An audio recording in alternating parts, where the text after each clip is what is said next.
নমস্কাৰ আপোনালোকে চাই আছে আপোনালোকৰ আপোন চেনেল নেজন আছাম ইতিমধ্যে আপোনালোকে গমে পাইছে যে অসম চৰকাৰ ফালৰ পৰা এটা আঁচনি মুকলি কৰা হৈছে সেই আঁচনিটোৰ নাম হ'ল চিফ মিনিষ্টাৰ জীৱন প্ৰেৰণা আঁচনি এই আঁচনিৰ জৰিয়তে আপোনালোকে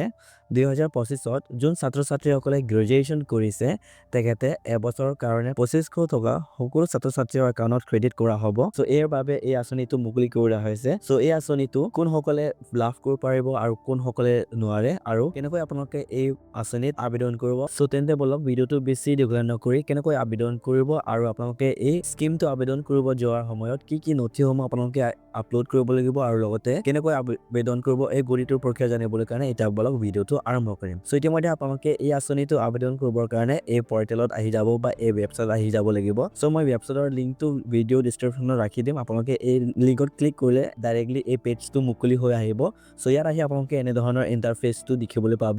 সো ইয়াত আহি আপোনালোকে দেখিবলৈ পাই আছে তলত লগইন আৰু এটা আছে কন্টিনিউ এজ এ গেষ্ট বুলি দিয়া আছে ইতিমধ্যে আপোনালোকে লগইন অপচনত ক্লিক কৰিব ক্লিক কৰাৰ পাছত ইয়াত আপোনালোকে তলত দেখিবলৈ পাই আছে ডোন্ট হেভ একাউণ্ট ৰেজিষ্টাৰ বুলি অপচন আছে এই অপচনত ক্লিক কৰিব ক্লিক কৰাৰ পাছত এটা আপোনালোকে আপোনাৰ ফোন নম্বৰটো ইয়াত ফিল কৰিব লাগিব ফোন নম্বৰ অপচনত ক্লিক কৰিব ক্লিক কৰাৰ পাছত আপোনালোকে ফোন নম্বৰটো ফিল কৰি কনসেন্ট দিয়া আছে ক্লিক কৰি ৰিকুৱেষ্ট ওটিপি অপচনত ক্লিক কৰিব এটা ৰিকুৱেষ্ট ওটিপি অপচনত ক্লিক কৰাৰ পাছত এনে ধৰণৰ ইন্টাৰফেস দেখিবলৈ পাব সো আপোনালোকৰ মোবাইল নম্বৰত এটা ওটিপি প্ৰেৰণ কৰি দিয়া হ'ব সো আপোনালোকে ইয়াত ওটিপিটো ফিল কৰি সাবমিট অপচনত ক্লিক কৰিব এটা সাবমিট অপচনত ক্লিক কৰাৰ পাছত আপোনালোকে এটা পাসওয়াৰ্ড ক্ৰিয়েট কৰিব লাগিব য'ত আপোনালোকে এটা ব্লক লেটাৰ আৰু বাকিবোৰ আপোনালোকে স্মল লেটাৰ আৰু লগতে স্পেশাল ক্যাৰেক্টাৰ আৰু নাম্বাৰ আপোনালোকে ফিল কৰিব লাগিব সো এনেদৰে আপোনালোকে আপোনাৰ পাসওয়াৰ্ডটো ক্ৰিয়েট কৰিব লাগিব সো এটা ক্ৰিয়েট কৰি সাবমিট অপচনত ক্লিক কৰিব ক্লিক কৰাৰ পাছত সো এতিয়া আপোনালোকে লগইন কৰাৰ প্ৰসেছটো কমপ্লিট কৰাৰ পাছত এনে ধৰণৰ ইন্টাৰফেসটো দেখিবলৈ পাব সো ইয়াত আপোনালোকৰ জেন্ডাৰটো সিলেক্ট কৰিব লাগিব তাৰ বাবে আপোনালোকৰ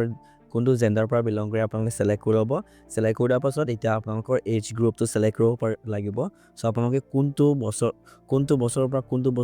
বছৰ ভিতৰত আপোনালোকে বিলং কৰে ইয়াত আপোনালোকে সাইজ সিলেক্ট কৰি ল'ব সো 21 to 60 বেসিক্যালি বহুত ক্ষেত্ৰত 21 to 60 তো 21 বছৰ পাছতে গ্ৰেজুৱেশ্যনটো কমপ্লিট হয় সো তাৰে বাবে আপোনালোকে 21 to 60 অপশনটো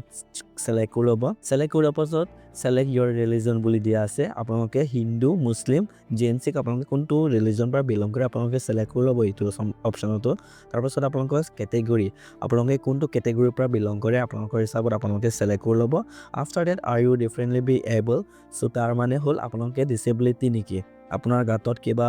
কটা চিন বা হাত ভঙা ভৰি ভঙা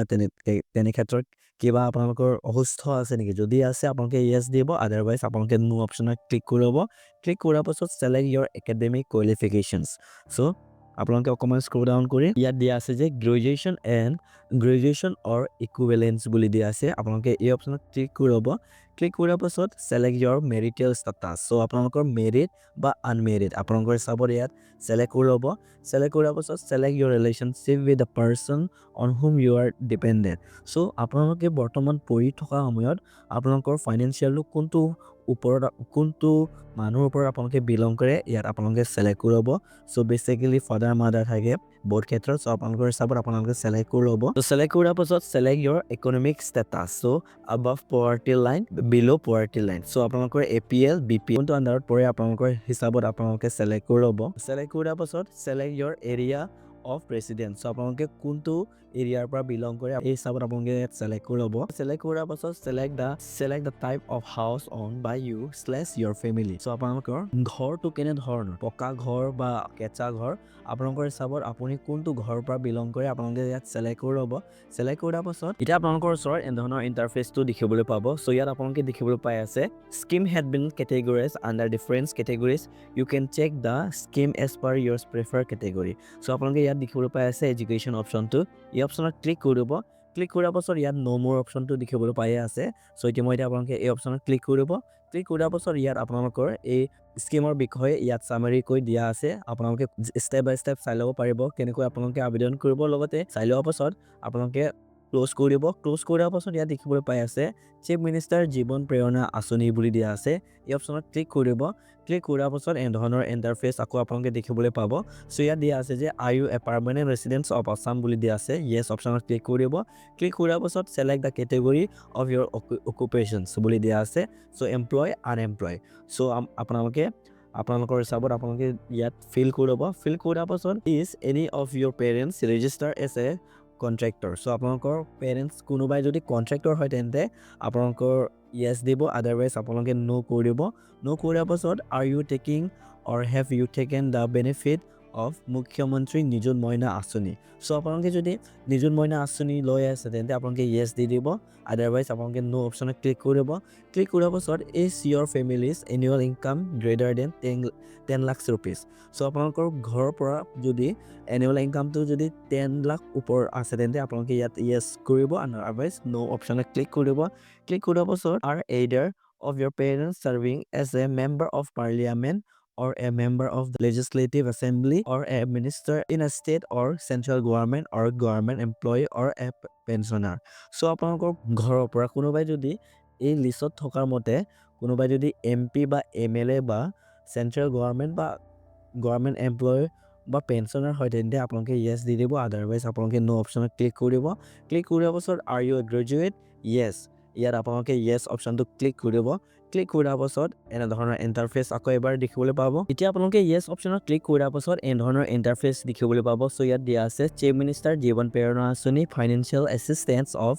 2,500 per month for 12 months বুলি দিয়া আছে আৰু required documents Aadhaar card graduation certificate / professional certificate লাগিব আপোনালোকৰ চ' এতিয়া আপোনালোকে প্ৰচিড টু এপ্লাই অপশ্যনত ক্লিক কৰিব ক্লিক কৰাৰ পাছত আপোনালোকৰ ওচৰত এনেধৰণৰ ইণ্টাৰফেচটো দেখিবলৈ পাব চ' ইয়াত আপোনালোকৰ ফাৰ্ষ্ট অপশ্যনটো আছে আপোনালোকৰ ফুল নেম অফ এপ্লিকেণ্ট চ' আপোনালোকে ইয়াত আপোনালোকৰ নামটো ফিল কৰিব তাৰপাছত ইয়াত ফাদাৰ নেম বা মাদাৰ নেমটো ফিল কৰিব নেক্সট বক্সত তাৰপাছত ডেট অফ বাৰ্থ আছে আপোনালোকৰ এই কেলেণ্ডাৰ অপশ্যনত ক্লিক কৰি আপোনালোকৰ ডেট অফ বাৰ্থটো ইয়াত ফিল কৰিব ফিল কৰাৰ পাছত ইয়াত আপোনালোকৰ জেণ্ডাৰ অপশ্যনত আপোনালোকৰ মেল ফিমেল আপোনালোকৰ হিচাপত আপোনালোকে ইয়াত চেলেক্ট কৰি ল'ব চেলেক্ট কৰাৰ পাছত number mobile number already fill হৈ থাকিব এজ পাৰ এছ ৰেজিষ্টাৰ তাৰপাছত ইমেইল ID আছে চ' আপোনালোকে এই ইমেইল ID অপশ্যনত আপোনালোকৰ ইমেইল ID আছে তেন্তে আপোনালোকৰ ইমেইল IDটো ফিল কৰি ল'ব আৰু আধাৰ নম্বৰ চ' এই আধাৰ নম্বৰ অপশ্যনত আপোনালোকৰ 12 ডিজিট আধাৰ নম্বৰটো ফিল কৰি পেন কাৰ্ড যদি আছে আপোনালোকে পেন কাৰ্ডটো ফিল কৰিব তাৰপাছত enrolment number or registration number of the institution / college so' আপোনালোকৰ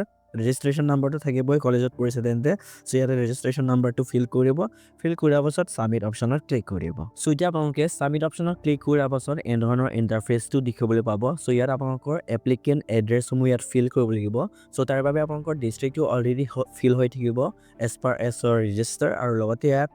ডিষ্ট্ৰিক্টৰ আণ্ডাৰত থকা চাব ডিভিজন ইয়াত আপোনালোকে চেলেক্ট কৰিব চ' আপোনালোকৰ চাব ডিভিজনটো চেলেক্ট কৰাৰ পাছত পিনক'ড আপোনালোকৰ এৰিয়া পিনক'ডটো ইয়াত ফিল কৰি দিব ফিল কৰাৰ পাছত ইয়াত আপোনালোকে দেখিবলৈ পাই আছে এডুকেশ্যনেল কোৱালিফিকেশ্যন বুলি দিয়া আছে ইতিমধ্যে আপোনালোকে এই অপশ্যনত ক্লিক কৰিব ক্লিক কৰাৰ পাছত ইয়াত চেলেক্ট দ্য ইনষ্টিটিউট বুলি দিয়া আছে চ' আপোনালোকে কোনটো ইনষ্টিটিউট পৰা আপোনালোকে গ্ৰেজুৱেশ্যন কৰিছে ইয়াত আপোনালোকে চেলেক্ট কৰি ল'ব এতিয়া চেলেক্ট কৰাৰ পাছত নেক্সট প্ৰচেছটো আহিছে district in which the institute / college is located so' আপোনালোকে এই অপশ্যনত আপোনালোকৰ কলেজটো কোনটো ডিষ্ট্ৰিক্টৰ আণ্ডাৰত আছে এই ডিষ্ট্ৰিক্টটো আপোনালোকে চেলেক্ট কৰিব চেলেক্ট কৰাৰ পাছত ইয়াত দিয়া আছে চ' আপোনালোকে এই অপশ্যনত আপোনালোকৰ কলেজটো কোনটো ডিষ্ট্ৰিক্টৰ আণ্ডাৰত বিলং আছে আপোনালোকে চেলেক্ট কৰিব চেলেক্ট কৰাৰ পাছত ইয়াত কোৰ্চ / ডিগ্ৰী কমপ্লিট চ' আপোনালোকে এই অপশ্যনত চেলেক্ট কৰি আপোনালোকে কোনটো ষ্ট্ৰীমত আপোনালোকৰ গ্ৰেজুৱেশ্যনটো কমপ্লিট কৰিছে আপোনালোকে ইয়াত চেলেক্ট কৰিব লাগিব চ' BA বেচিক BCom দি আছে চ' আপোনালোকৰ হিচাপত আপোনালোকে কোনটো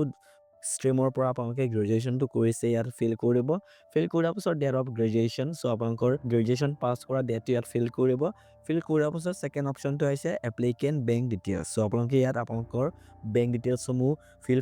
ফিল কৰিব লাগিব যাতে আপোনালোকে প্ৰতিমাহে 2500 টকাটো লাভ কৰিব পাৰে চ' তাৰ বাবে beneficiary name as per bank passbook so' আপোনালোকৰ বেংক পাছবুকৰ মতে ইয়াত ষ্টেপ বাই ষ্টেপ ফিল কৰি যাব ফিল কৰাৰ পাছত ছাপৰ্টিং ডকুমেণ্টছ বুলি অপশ্যন আছে এই অপশ্যনত গৈ আপোনালোকৰ graduation certificate / professional certificate upload কৰিব লাগিব চ' চাইজটো হৈছে আপোনালোকে 200 KB আৰু লগতে আপোনালোকৰ ফৰ্মেটটো হৈছে যে JPG আৰু PNG ফৰ্মেটত আপোনালোকে ফাইলটো বনাই ইয়াত আপলোড কৰিব পাৰিব চ' আপলোড কৰাৰ পাছত ইয়াত স্লেপ ডিক্লেৰেশ্যন দিয়া আছে এই অপশ্যনত আপোনালোকে ইয়াত টিক মাৰ্ক আছে টিক মাৰ্কটো ইয়াত ক্লিক কৰি ইয়াত কেপচা আছে কেপচাটো ইয়াত ফিল কৰি ছাবমিট অপশ্যনত ক্লিক কৰিব চ' এতিয়া আপোনালোকে ছাবমিট অপশ্যনত ক্লিক কৰাৰ লগে লগে আপোনালোকৰ ৰেফাৰেঞ্চ নাম্বাৰ বা এপ্লিকেশ্যন নাম্বাৰটো জেনেৰেট হৈ যাব চ' আপোনালোকে এপ্লিকেশ্যন নাম্বাৰটো ডাউনলোড কৰি ল'ব যাতে আপোনালোকে আপোনাৰ আবেদন কৰা প্ৰচেছটো আপোনাৰ সাকসেছ বা ভেৰিফাই হৈছে না হনে আপোনালোকে চাই ল'ব পাৰে সো এনেদৰে ধৰি আপোনালোকে আপোনাৰ জীৱন প্ৰেৰণী আঁচনিটো আবেদন কৰিব পাৰিব 2025 বৰ্ষত পাছ হোৱা ছাত্ৰ-ছাত্ৰীসকলে সো এনেদৰে ধৰি আপোনালোকে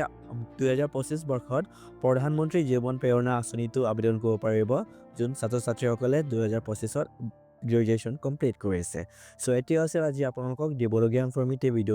ভিডিওটো চাই যদি অকমানো হেল্প পাইছে তেন্তে লাইক এটা কৰিব লগতে বন্ধু-বান্ধৱী শ্বেয়াৰ কৰিব যাতে ইহঁতৰ এই ভিডিওটো চাই ঘৰতে বহি ইহঁতৰ নিজৰ বা পৰিয়ালৰ কোনো সদস্যৰ যদি এই বছৰৰ গ্ৰেজুৱেশ্যনটো কমপ্লিট কৰিছে তেখেতে এই আঁচনিটো লাভ উঠাব পাৰে আৰু চেনেলত প্ৰথমবাৰ ভিজিট কৰিছে তেন্তে সাবস্ক্ৰাইব কৰি দিব যাতে এনে ধৰণৰ অনলাইন ৰিলেটেড ভিডিঅ' মই আপোনালোকে ৰেগুলাৰলি চাবলৈ কাৰণে সো পুনৰ লগ পাম আকৌ এটা নতুন ভিডিঅ'